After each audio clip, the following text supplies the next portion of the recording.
saa moya za mu gitondo hafi saa moya na 30 gutyo nibwo impanuka ibaye. Yari arimo arakata yerekeza Ziniya mu gihe hari undi motari nawe waruhetse undi mugenzi. None i Kigali habaye impanuka ikomeye hafi ya Bralirwa muri Ziniya.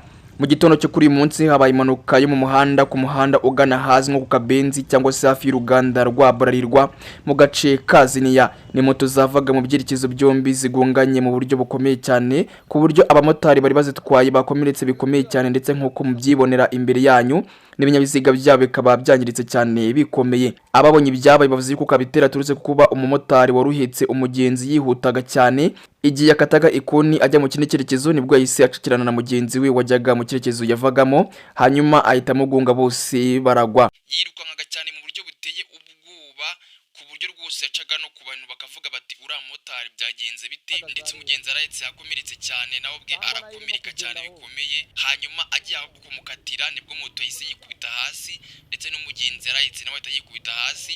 Hanyuma n'abamotori nawe bundi wagenaga gake nawe bose batabikubita hasi mu buryo rwose bukomeye cyane. Polisi yahise hagira ndetse n'ambulance ziraza batangira gufata abangaba bakomeretse bajyana kwa muganga. Ku rundi ruhande ariko hari n'abavuze ko batakubitanye nk'uko bamwe babivuze, ahubwo ko umumotari wihutaga yakase atagabanyije umuvuduko, hanyuma yabona mugenzi we imbere ye agiye kumukatira, moto igahita ihirima iruhande rwe. Amakuru yibanze agaragaza yuko iyi mpanuka yabaye mu masaha ya kare y'igitondo mu gihe abantu benshi bari bagiye mu mirimo yabo ya buri munsi. Kugeza ubu ngubu cyateye impanuka n'uburyo yabayemo ntabwo kiratangazwa ku mugaragaro, ndetse n'umubare w'abakomeretse cyangwa se ababa bahasize ubuzima ntabwo uramenyekana. Gusa nk'uko mwabyiyumviye abahanyuze batubwiye yuko basize abamotari bakomeretse cyane bikomeye cyane, ndetse n'abagenzi, ndetse ko n'inyabiziga batwaraga bye byangiritse. Nta makuru yandi twigeze tumenya nimba hari witabye Imana muri bo. Inzego zishinzwe umutekano mu muhanda mu mujyi wa Kigali zikomeza gusaba abatwara ibinyabiziga kwirinda umuvuduko ukabije, kudaca ku binyabiziga mu buryo butemewe, ndetse no kwibuka ko ubuzima bufite agaciro kurusha kwihutira kugira aho umuntu ajya. Kugeza ubu rero iperereza ricyakomeje kugira ngo hamenyekane cyateye iyi mpanuka. Ngaye ngo ukorenga ibya biri mu mujyi wa Kigali ahazi nka Bralirwa ugana kuri Ziniya. Kana gace muri ni isoko y'amakuru na wongeye wagezaga amakuru nitwamwe Nyabari Obedi nkuko bisanzwe.